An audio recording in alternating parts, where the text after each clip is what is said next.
Assalamualaikum warahmatullahi wabarakatuh.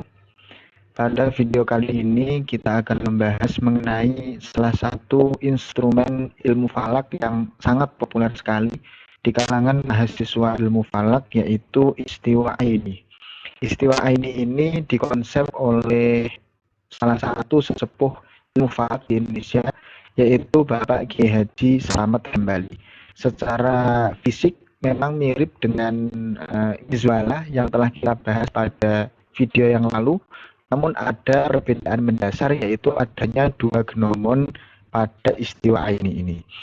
Nah, salah satu fungsi dari istiwa Ain adalah menentukan arah kiblat yang akan kita bahas pada video kali ini. Sebagai contoh, sebagaimana biasa kita gunakan markasnya yaitu kantor PTNU Bojonegoro dengan lintang tempat min 7 derajat 10 menit 3,66 detik dan juga bujur tempatnya 111 derajat 53 menit 30,61 detik. Kita simpan dulu pada kalkulator agar nanti memudahkan dalam perhitungan. 10 menit 3,66 detik. Oke. Kita simpan di A untuk lintang tempat dan bujur tempatnya kita simpan di B.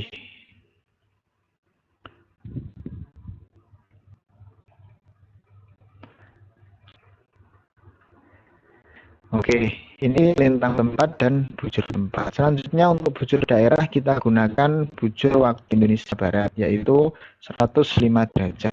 Waktu pengukuran kita gunakan pukul 10 pada tanggal 18 Mei 2022. Untuk deklinasi dan equation of time kita ambil dari data ephemeris hisab rukyat pada waktu pengukuran, yaitu jam 10 waktu Indonesia Barat atau jam 3 waktu Greenwich kalau di ephemeris, karena waktunya menggunakan waktu Greenwich kita ambil pada pukul 3, sehingga untuk deklinasi nilainya adalah 19 derajat 31 menit 37 detik. Dan untuk equation of time yang di sini lurusnya pukul 3, yaitu 3 menit 34 detik. Kita simpan juga deklinasi dan equation of time ini pada kalkulator. Untuk deklinasinya kita gunakan huruf D, deklinasi, dan equation of time-nya 3 menit 34 detik.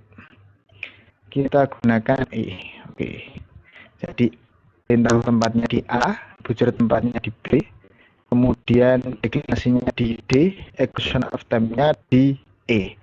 Setelah data-data terkumpul, kemudian langkah-langkah untuk menentukan arah kiblat menggunakan istiwa Ain ini bisa kita tempuh dengan yang pertama menghitung nilai azimut kiblat terlebih dahulu. Kemudian menghitung sudut waktu matahari, yang mana sudut waktu matahari ini nanti digunakan untuk menghitung arah matahari. Sudah mendapatkan arah matahari, kita hitung azimut matahari, dan yang terakhir adalah beda azimut. Kalau di visual yang video lalu, di sini setelah azimut matahari kita hitung mizwah atau titik baliknya azimut matahari. Tapi kalau di istiwa ini kita hitung beda azimutnya, yaitu selisih antara azimut kiblat dengan azimut matahari. Untuk azimut kiblatnya sebagaimana pada perhitungan yang lalu, maka kantor PTNU Bojonegoro mempunyai azimut kiblat senilai 294 derajat 12 menit 22,22 detik.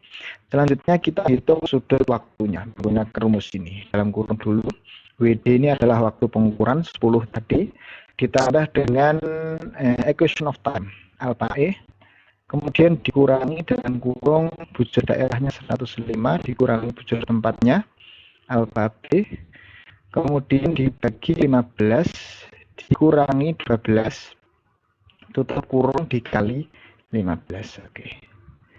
Min 22 derajat 12 menit 59,39 detik. Ini sudut waktunya. Namun sudut waktu yang nanti kita gunakan pada hitungan arah matahari itu mempunyai nilai yang absolut atau nilai yang positif. Sehingga kita kalikan dulu dengan min 1 agar nilainya jadi absolut. Kemudian kita simpan di F. Oke. F ini untuk sudut waktu 22 derajat 12 menit 59,39 detik yang nanti kita gunakan pada perhitungan arah matahari.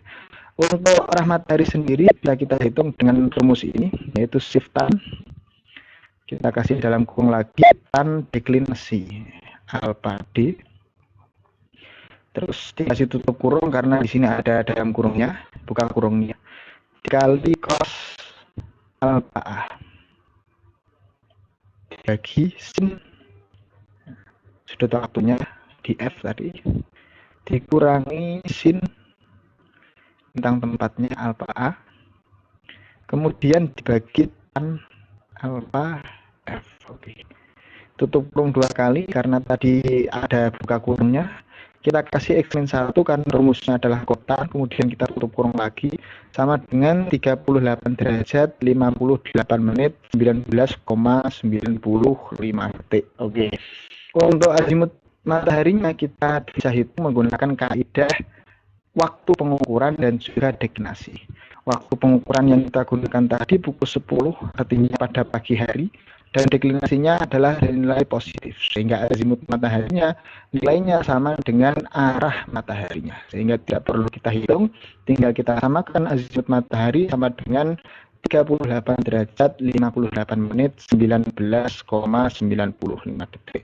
Terakhir kita hitung beda azimut, yaitu 294 derajat, azimut kiblat 12 menit 22,22 detik.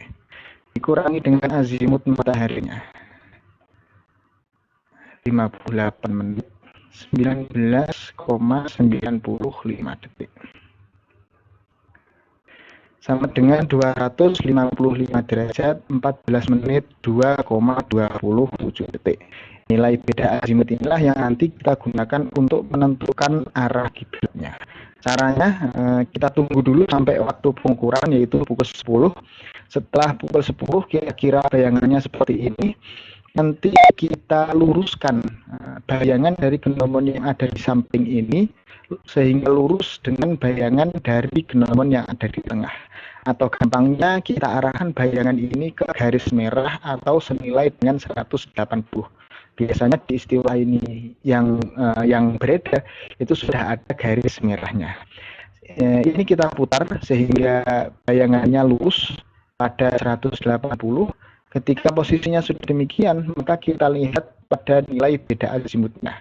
Nah, dari nilai ini kita tarik dari genomon yang ada di tengah menuju nilai 255, yaitu beda azimutnya, disinilah arah kiblatnya. Oke, cukup mudah sekali, tinggal lihat nilai, tinggal diluruskan dulu bayangannya, kemudian lihat beda azimutnya, ditarik dari genomon yang ada di tengah, kemudian sampai ke nilai beda azimut, disitulah arah kiblatnya. Oke, cukup sekian untuk video kali ini. Mudah-mudahan bermanfaat. Wallahu muwaffiq ila aqwamit thoriq. Wassalamualaikum warahmatullahi wabarakatuh.